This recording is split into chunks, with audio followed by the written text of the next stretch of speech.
Good morning friends, मैं नितेश गुप्ता अपने YouTube channel पे फिर से आपका एक बार स्वागत करता हूं। आज का हमारा टॉपिक रहेगा प्रोबेबिलिटी। प्रोबेबिलिटी में हमारा सबसे पहला टॉपिक रहेगा कंडीशनल प्रोबेबिलिटी। अगर आप प्लस 2 क्लास की बात करें तो सबसे पहला टॉपिक हमारा कंडीशनल प्रोबेबिलिटी आता है, उसके बारे में आज मैं डिस्कस करूंगा। सबसे पहले अगर आप प्रोबेबिलिटी की बात करें, प्रोबेबिलिटी मीन्स होता है चांस। आपने देखा होगा, आप अपने ऊपर ही लेके देखिए कि कितने परसेंट चांस है हम 90% स्कोर कर पाए, कितने परसेंट चांस हम पास हो जाएं, कितने परसेंट चांस हम आईआईटी क्रैक कर पाए। तो वो जो चांस आप बोलते हो वो एक्चुअल में क्या है? प्रोबेबिलिटी है। ठीक है, अब प्रोबेबिलिटी आपने छोटी क्लास में पढ़ा, 9th में पढ़ा, 10th में पढ़ा, 11th में भी पढ़ा। प्रोबेबिलिटी का मतलब होता है, जैसे ए अगर कोई इवेंट है, इसका मतलब होता है favourable cases, favourable cases divided by total number of cases. आपने ऐसा कुछ पढ़ा, favourable cases divided by total number of cases. अब ये जो P ऑफ A लिखा है, ये क्या चीज है? द प्रोबेबिलिटी ऑफ इवेंट ए कोई इवेंट है, उसकी प्रोबेबिलिटी क्या है?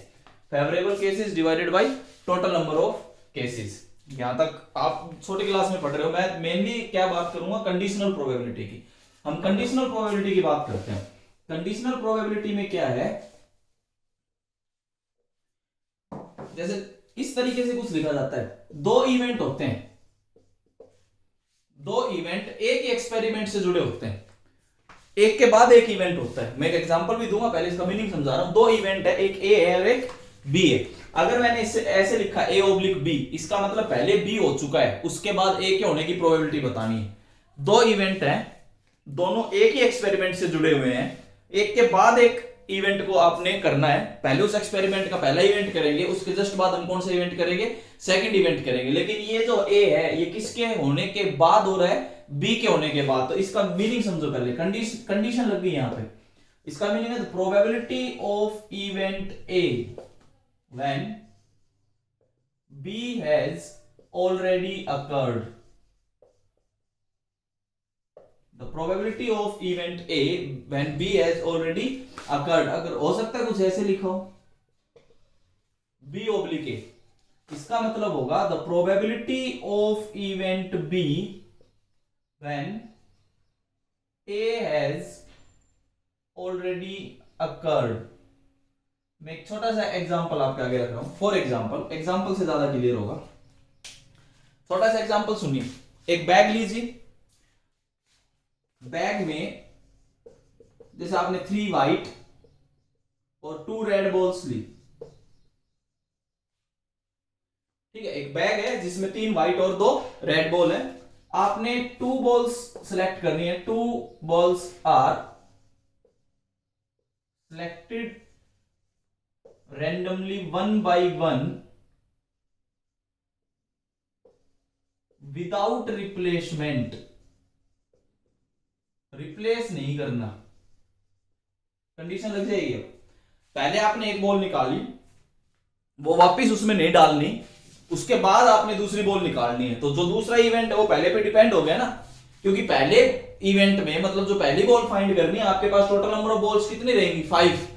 लेकिन जब आप सेकंड बॉल ड्रा करने लगोगे, उसमें से जब आप सेकंड बॉल ड्रा करोगे, ठीक है, सेकंड बॉल रन करने के टाइम आपके पास टोटल नंबर ऑफ बॉल्स केवल 4 रहेंगी, क्योंकि एक बॉल पहले आप निकाल चुके हो और उसको वापस नहीं डालना है। इसी पे कंडीशनल प्रोबेबिलिटी लगती है। अब जैसे मान लीजिए मैं ए इवेंट बोलता हूं, ए पहला इवेंट मान लीजिए मैंने ए मान लिया, और मैं कहता हूं white ball is drawn.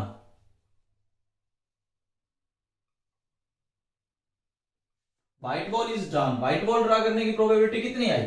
3/5। Favourable case 3, total case 5, 3/5। अब मैं कहता हूं कि ये बॉल आपने वापस नहीं डालनी, ये बॉल आपने वापस नहीं डालनी। तो जो बी इवेंट है, B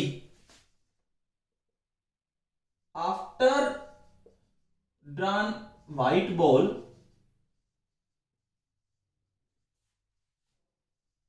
now we can draw red ball. ये इवेंट है, ये B. After draw a white ball now we can draw a red ball without replacement. हमने वो बॉल वापस नहीं डाली। अब बताइए इसके लिए, बताइए क्या हुआ? अब जो बी वाला केस हुआ, एक्चुअल में जब आप इसकी प्रोबेबिलिटी निकालोगे तो ऐसे लिखा जाएगा बी ओब्लिक ए। ये आपके पास बी ओब्लिक ए आएगा। बी ओब्लिक ए का क्या मतलब हुआ कि ए पहले हो चुका है, इसका मतलब आपने एक व्हाइट बॉल निकाल ली। अगर आपने एक व्हाइट बॉल निकाल ली तो आपके पास टोटल नंबर ऑफ बॉल्स कितनी बची आप 4, और रेड कितनी है 2, 2/4, ये कितना आया 1/2। तो लेकिन ये बी ओब्लिक ए लिखा जाएगा। बी ओब्लिक ए का मतलब ये है कि ए पहले हो चुका है, उसके बाद बी हुआ है। हमने व्हाइट बॉल निकाल ली, उसके बाद विदाउट रिप्लेसमेंट में उस बॉल को वापस नहीं डाल रहा हूं। आप लिख सकते हैं यहां पे विदाउट रिप्लेसमेंट की बात चल रही है,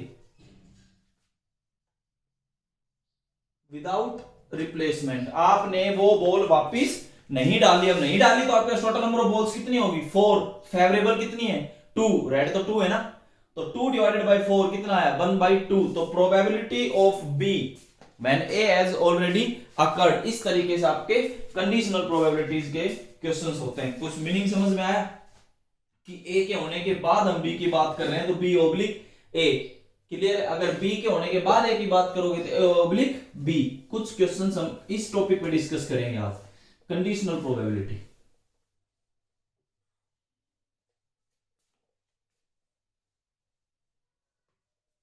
देखिए अब आगे, अब हमें क्वेश्चंस डिस्कस करने, कुछ और क्लियर होता चलेगा आपको, जैसे जैसे क्वेश्चन करोगे और क्लियर होगा। क्वेश्चंस करने से पहले मैं आपको एक चीज और क्लियर कर दूं। हो सकता है कुछ बच्चे बेसिक की बजाय फॉर्मूला बेस्ड क्वेश्चंस को ज्यादा प्रीफर करते हैं कि हम फॉर्मूला लगाएं और हमारे पास क्वेश्चन आ जाए। तो देखिए उसमें कैसे होगा। अगर मान लीजिए मैं पी ए ओब्लिक बी की बात करता हूं, अभी मैंने बताया इसका meaning, the probability of A when B has already occurred. A के होने की प्रोबेबिलिटी बतानी है जब बी हो चुका है, ठीक है। अब देखिए इसका मीनिंग क्या है एक्चुअल में। ऊपर लिखा जाता है number of cases favourable to A and B. Number of cases favourable to A and B, both. A and B का मतलब बोथ, डिवाइडेड बाई, हमें पहले कौन सा इवेंट हुआ है बी, जो पहले हुआ है उसके फेवरेबल केसेस लिखे जाएंगे। Number of favourable cases of B, समझ में आया? ये आप याद रख सकते हैं। अगर ए ओब्लिक बी मतलब बी पहले हुआ है, उसके बाद ए के होने की प्रोबेबिलिटी बतानी, मतलब ए बी पे डिपेंड है, ठीक है। ए बी पे डिपेंड है, अभी पिछला क्वेश्चन मैंने कराया है, ए बी पे डिपेंड है। अगर ऐसा है और आप डायरेक्ट फॉर्मूला लगाना चाहते हैं तो इसका मतलब the number of cases favourable to both A and B divided by number of cases जो पहले इवेंट हुआ है उसके फेवरेबल केसेस। कुछ आया समझ में? अगर आप इसको आगे करते हो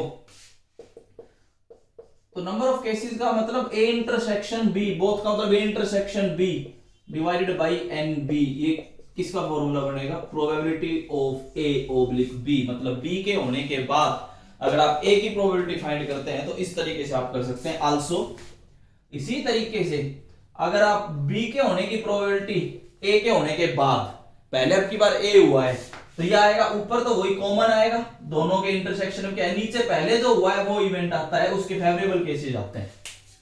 समझ में आया? तो आप ये फॉर्मूला भी याद रख सकते हैं। Probability of A oblique B का मतलब मैं फिर बोल रहा हूं, देखो बार बार एक चीज को इसीलिए रिपीट कर रहा हूं कि प्लस 2 का टॉपिक यहां से शुरू होता है तो आपको सबसे पहले चीज समझ में आनी चाहिए बोल क्या रहे हैं। कंडीशनल प्रोबेबिलिटी का मतलब होता है एक इवेंट होने के बाद उसी पे डिपेंड एक दूसरा इवेंट होता है और सेम एक्सपेरिमेंट से जुड़े होते हैं दोनों इवेंट्स। तो ए ओब्लिक बी मतलब बी पहले हुआ है, उसके होने के बाद ए की प्रोबेबिलिटी हमें बतानी है। जैसे कि अभी मैंने एक एग्जांपल भी बताया था, बॉल्स वाला, एक बैग में 3 व्हाइट 2 रेड बॉल, वो मैं बता रहा था, ठीक है। ए ओब्लिक बी का अगर आप फॉर्मूला बेस्ड आप अप्लाई करना चाहते हैं तो ए ओब्लिक बी का मतलब होता है कि ए और बी में फेवरेबल केस कितने, नंबर ऑफ केसेस कितने, ए एंड बी मतलब इंटरसेक्शन में, और जो इवेंट पहले हुआ है उसके फेवरेबल केसेस, ठीक है। इस तरीके से आप कर सकते हैं। अब आगे देखिए कुछ क्वेश्चंस मैं डिस्कस करता हूं।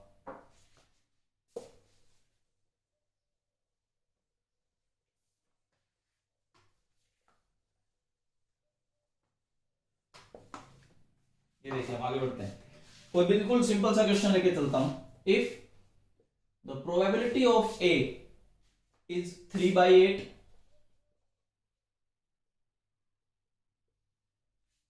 probability of B is 5/8, and the probability of A union B, union दिया गया है, the probability of A union B, not intersection, ध्यान रखना, इसीलिए मैं क्वेश्चन करा रहा हूं, A union B is 3/4, ये चीजें गिवन है. Find P of A oblique B and B oblique A.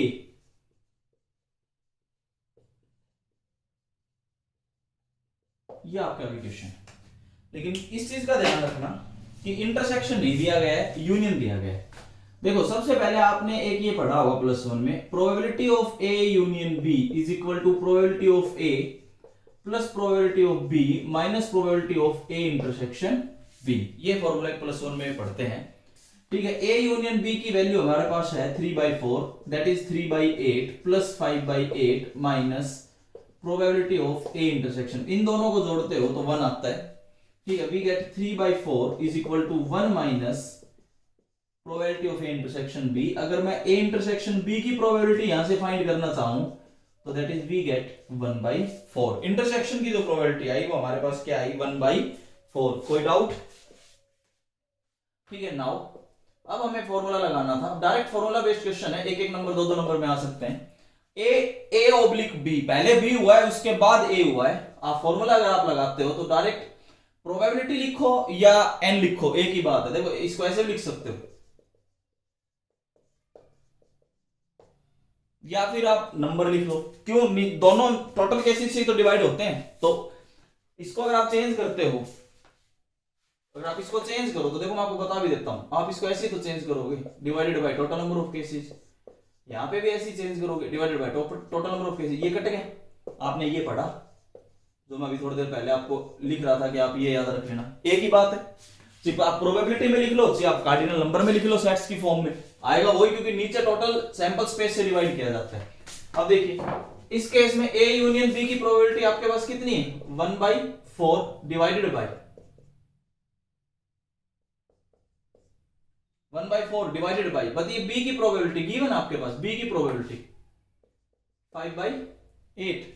इसको इससे काटा, अगर आप इसको सोल्व करोगे तो वी गेट 2/5.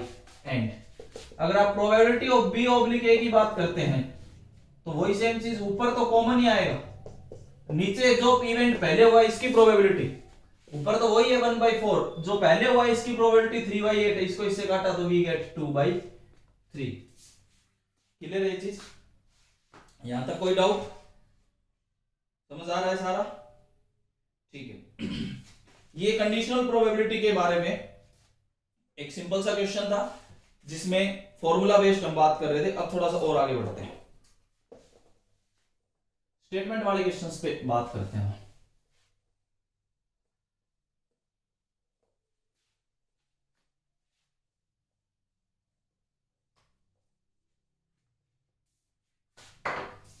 देखिए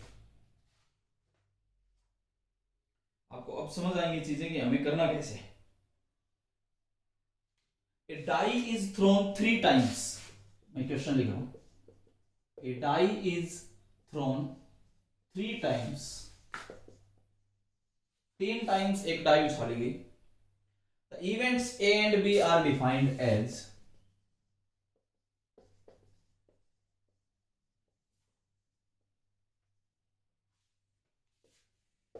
ये डिफाइन किए गए. ए को बोला गया 4 on the third throw, 4 on third throw. तीसरे थ्रो में क्या आना चाहिए, 4 आना चाहिए. बी इवेंट बोला गया 6 on first throw and 5 on second throw.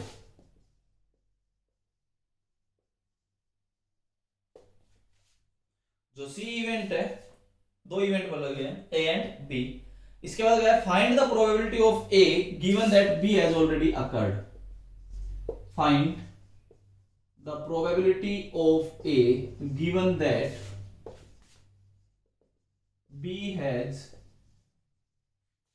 Already occurred. ये क्वेश्चन दिया गया कि ए की प्रोबेबिलिटी बतानी है और बी पहले हो चुका है। सॉल्यूशन देखिए, डाई को कितनी बार उछाला गया? 3 बार। सैंपल स्पेस अगर आप बनाते हो, एनएस की अगर आप बात करो तो डाई कितनी बार उछाली गई है? 3 बार। तो टोटल केस आपके पास कितने बनेंगे? 2 1 6 2 1 6 6 इंटू 6 इंटू 6। कैसे? देखो ये बता देता हूं कैसे बना। जो सैंपल स्पेस बना वो कैसे बना? सेट एक जैसे 1 1 1 1 1 2 1 1 3 1 1 6। पहली डाई पे 1, दूसरी पे 1, तीसरी को चेंज करते चले गए। क्लियर है?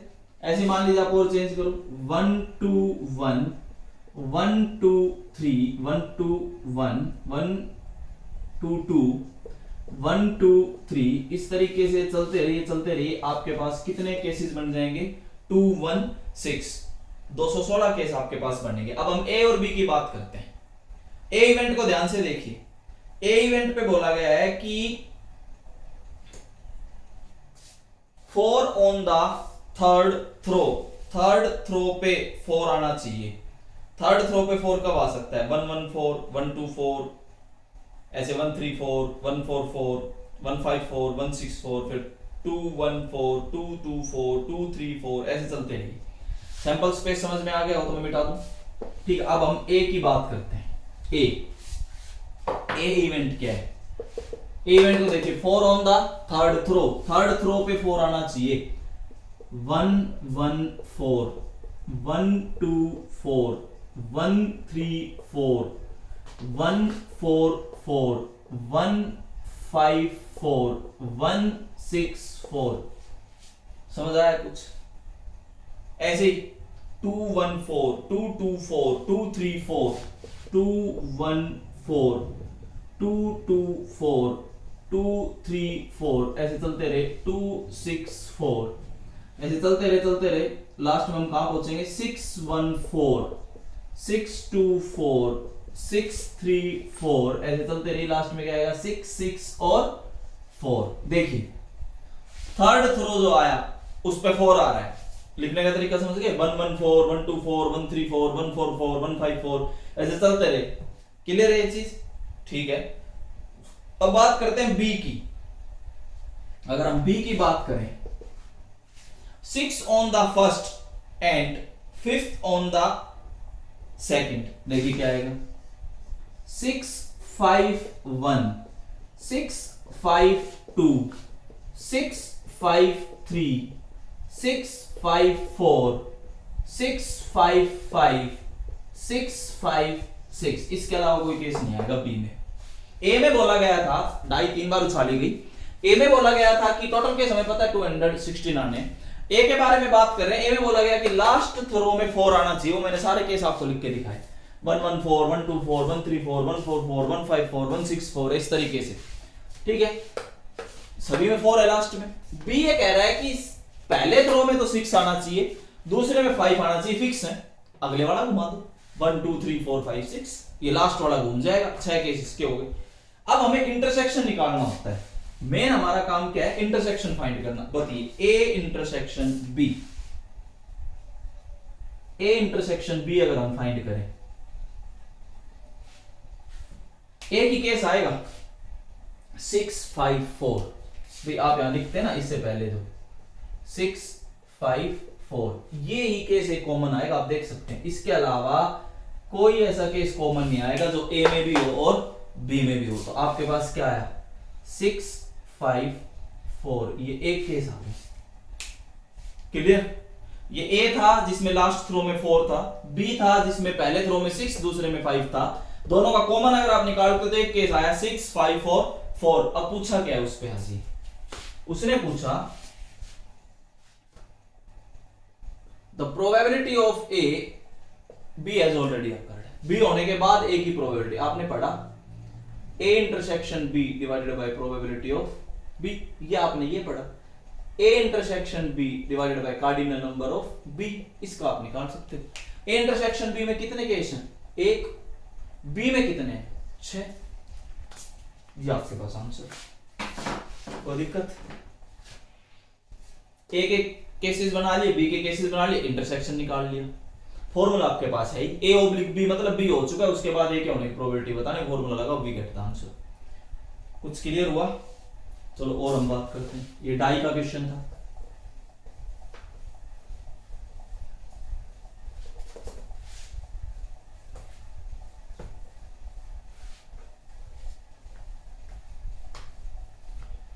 अगला क्वेश्चन देखिए, ऐसे बहुत से क्वेश्चंस चलते हैं, हम एक और क्वेश्चन देखते हैं। कंडीशनल प्रोबेबिलिटी का मेन मतलब तो एक दो क्वेश्चंस में ही समझ में आने लगता है बच्चों को कि हाँ करना क्या चाह रहे हैं। देखिए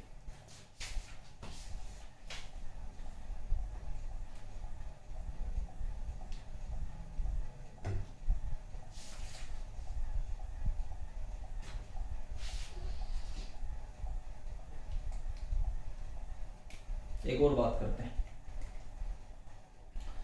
एनसीईआरटी का क्वेश्चन है, consider the experiment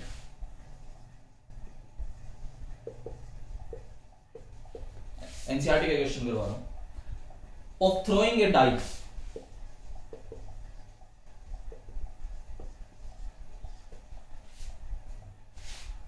if a multiple of 3 comes up,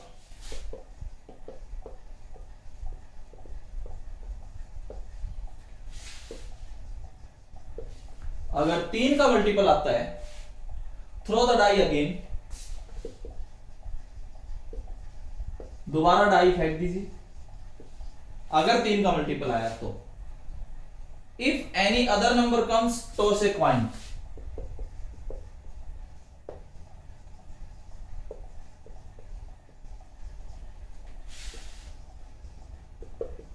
toss a coin, अगर कोई अलग नंबर आता है तो आपने कॉइन उछाल देना है। Find the conditional probability of the event, find the conditional probability of the event, the coin shows a tail, the coin shows a tail, इस इवेंट की कंडीशनल प्रोबेबिलिटी बतानी है, the coin shows a tail given that मतलब वो पहले हो चुका है, जो मैं लिखूंगा, at least one die shows a 3,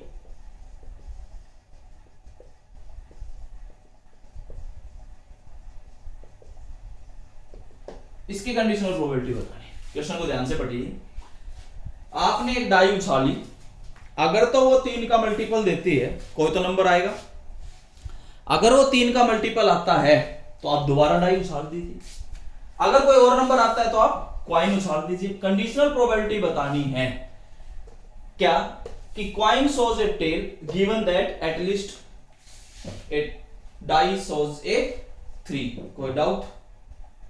ठीक, ए इवेंट की बात करते हैं, सॉल्यूशन देखिए। अगर हम ए इवेंट की बात करें तो मैं मान रहा हूं the coin shows a tail, अगर मैं बी इवेंट की बात करूं तो एटलीस्ट 1 डाई शोज ए 3, तो हमें पता है क्या निकालना है, ए ओब्लिक बी फाइंड करना है, कि बी हो चुका है उसके बाद ए के होने की प्रोबेबिलिटी बताइए। ठीक है, ए के बारे में बात कीजिए पहले। अब ए इवेंट का मतलब है टेल दिखा रहा है, टेल कब दिखाएगा, जब 3 का मल्टीपल नहीं आएगा। ध्यान रखो, एक डाई को उछाला आपने, एक डाई को उछाला, अगर डाई के साथ 3 आता है या 3 का कोई मल्टीपल आता है तो आप दोबारा डाई उछाल दोगे, अगर और कोई नंबर आता है तो आप कॉइन उछाल दोगे। देखो मैं, अगर मैं सैंपल स्पेस लिख के दिखा रहा हूं, मैं मिटा दूंगा। अगर आप सैंपल स्पेस की बात करते हो, देखो अगर हमने डाई उछाली और 3 आ गया, फिर से डाई उछलेगी, 3 1 3 2 3 3 3 4 3 5 और 3 6, अगर मान लो 6 आ गया तो भी डाई उछल जाएगी, 6 तो 3 का ही मल्टीपल है।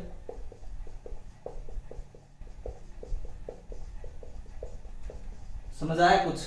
लेकिन अगर इनके अलावा कोई और नंबर आ गया 3 और 6 के अलावा, तो कॉइन उछलेगा। कॉइन में जैसे 1 आ गया डाई में, तो कॉइन में क्या आ सकता है, या तो टेल आ सकता है या क्या आ सकता है, हेड। 2 आ गया तो भी टेल आ सकता है, या 2 के साथ क्या आ सकता है, हेड। 3 आ गया तो 3 के साथ तो डाई उछलनी थी, केस आ चुके हैं।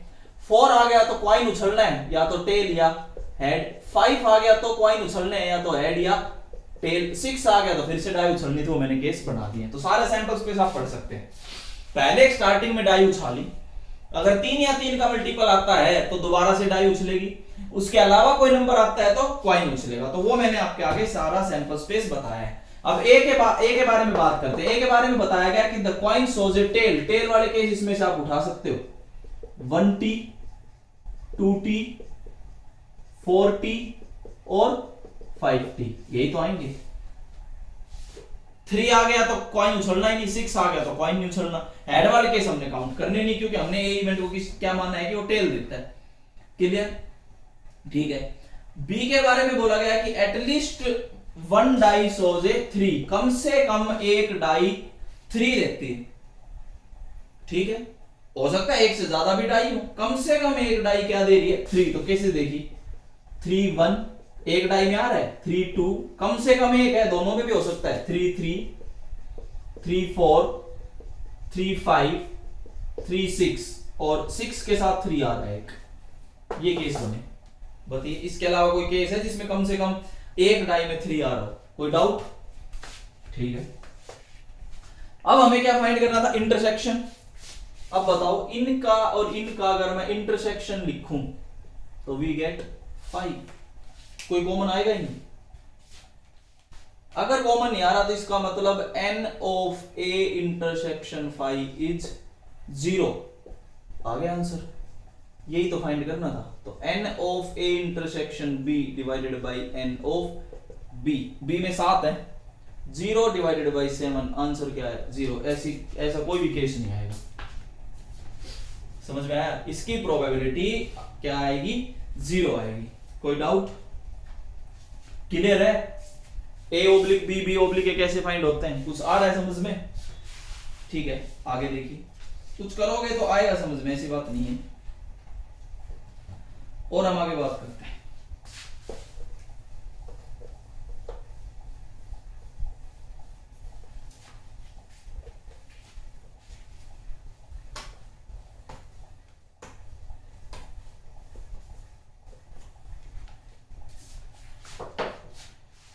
देखिए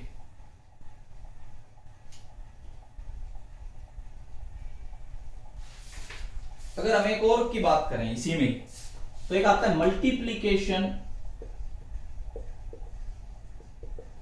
theorems. Multiplication theorems on probability.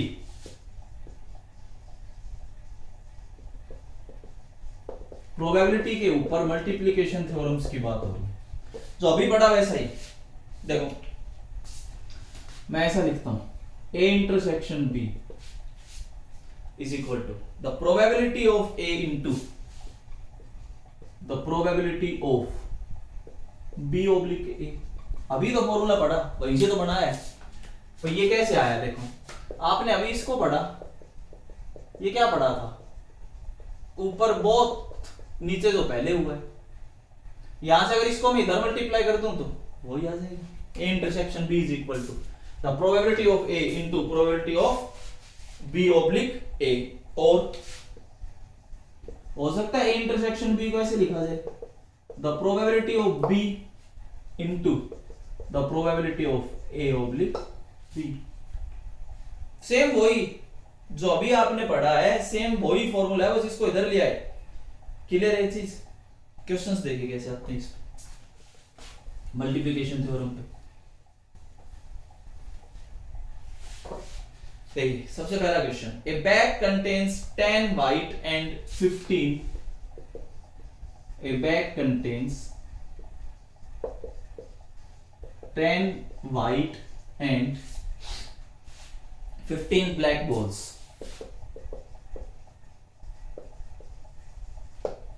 एक बैग में 10 व्हाइट और 15 ब्लैक बॉल हैं। 2 balls are drawn in succession।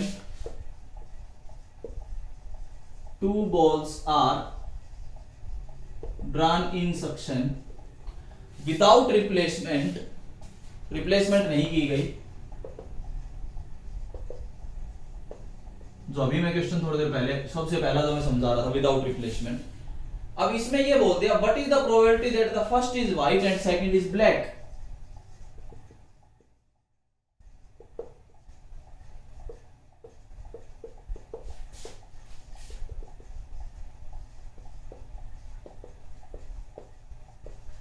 What is the probability that the first is white and second is black? मतलब हमें क्या फाइंड करना है, इंटरसेक्शन। कंडीशनल प्रोबेबिलिटी की हेल्प से हम इंटरसेक्शन पे जाएंगे। अब थोड़ा सा उल्टा हो गया, जैसे आपने ए इवेंट माना, getting a white ball in first, A event मान लेता हूं,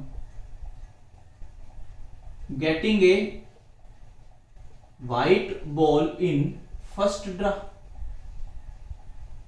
विदाउट रिप्लेसमेंट है, बी इवेंट माना, getting a black ball in second draw, without replacement है, क्वेश्चन में गिवन है इस चीज का स्पेशल ध्यान रखना। अब मैं पहले क्लियर कर देता हूं, हमें फाइंड क्या करना है, ए ऑफ इंटरसेक्शन बी, ये फाइंड करना है कि फर्स्ट व्हाइट है एंड सेकंड क्या है, ब्लैक है। बहुत ध्यान से देखना इस क्वेश्चन को।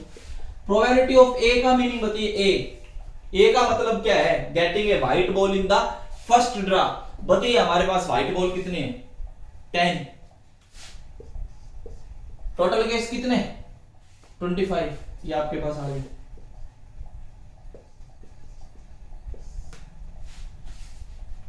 अब रिप्लेसमेंट है नहीं तो कंडीशनल प्रोबेबिलिटी का कंसेप्ट आएगा, बी ओब्लिक ए फाइंड होगा, बी ओब्लिक ए, विदाउट रिप्लेसमेंट है ना, तो ओब्लिक आ गया, कंडीशनल आ गया, जहां पे विदाउट रिप्लेसमेंट आ गया वहां कंडीशनल प्रोबेबिलिटी है। अब ए हो चुका है, ए में कौन सी बॉल निकाल दी, व्हाइट, टोटल बॉल कितनी बची अब आपके पास, 9 व्हाइट है और 15 ब्लैक है। इस वाले केस में 9 तो व्हाइट बच गई और 15 क्या बच गई, ब्लैक। इस वाले केस में जब आप ये डिस्कस कर रहे थे, इस वाले केस में 10 तो व्हाइट थी और 15 क्या थी, ब्लैक। लेकिन जब उस केस पे पहुंचे तो आपके 9 व्हाइट बच गई और 15 क्या बच गई, ब्लैक। तो हमें तो ब्लैक निकालनी है, लेकिन आउट ऑफ 24, इसीलिए तो कंडीशनल प्रोबेबिलिटी है, विदाउट रिप्लेसमेंट है। कोई डाउट? अगर आप इसको सोल्व करते हो तो ये कितना आ जाता है, 5/8। नाउ अभी अभी आपने मल्टीप्लिकेशन थ्योरम्स का फॉर्मूला पढ़ा, ए इंटरसेक्शन बी निकालने के लिए अगर बी ऑब्लिक ए है तो ए से मल्टीप्लाई हो जाता है, P of A into B oblique A. अगर यहां उल्टा होता तो यहां बी आ जाता, फिर ये ध्यान रखना, जो पहले इवेंट हुआ है उसी की प्रोबेबिलिटी के साथ मल्टीप्लाई करना है। प्रोबेबिलिटी ऑफ ए कितना है, 2/5 into 5/8 we get 2/8 we get 1/4। इस तरीके से मल्टीप्लिकेशन थ्योरम बोल रहे हैं कंडीशनल प्रोबेबिलिटी के क्वेश्चन, इस तरीके से भी आपके पास क्वेश्चंस आ सकते हैं। और देखिए मैं और करवाता हूं इसी भी क्वेश्चन।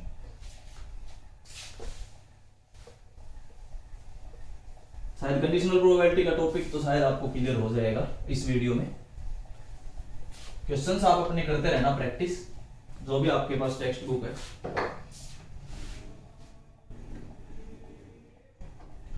अगला क्वेश्चन देखते हैं।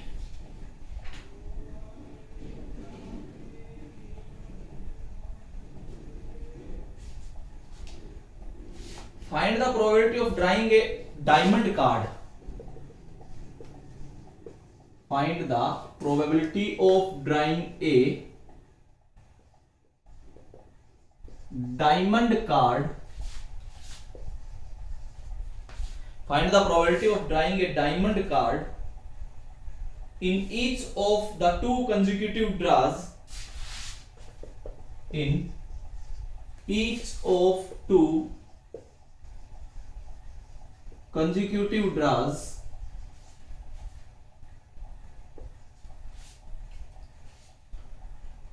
from a well shuffled pack of cards,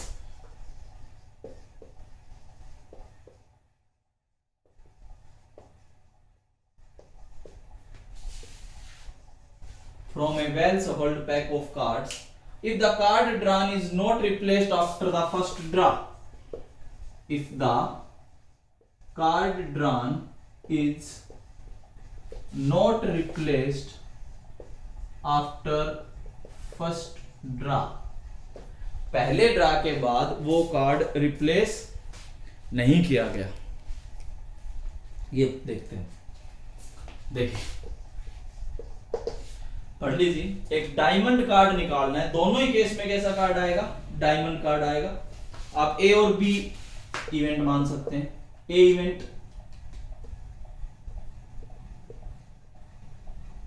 drawing a diamond card in first throw, first draw, drawing a diamond card in second draw. लेकिन ये ध्यान रखना, नॉट रिप्लेसमेंट का केस है, कंडीशनल प्रोबेबिलिटी आएगी ही आएगी। क्लियर है चीज। डायमंड कार्ड 13 होते हैं, टोटल कार्ड 52 होते हैं, तो पहला तो ये आ गया 13/52 दैट इज 1/4। डायमंड कार्ड 13 होते हैं, टोटल 52 होते हैं, तो प्रोबेबिलिटी हमारे पास क्या आ जाती है 1/4। अब बात आती है सेकंड वाले केस में।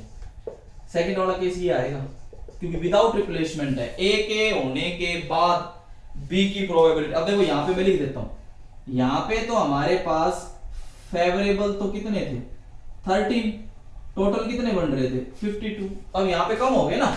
इस वाले केस में अगर आप फेवरेबल की बात करो तो एक कार्ड कम हो चुका है डायमंड, तो 12, टोटल भी एक कम हो चुका है, तो यहां पे कितना आया 51।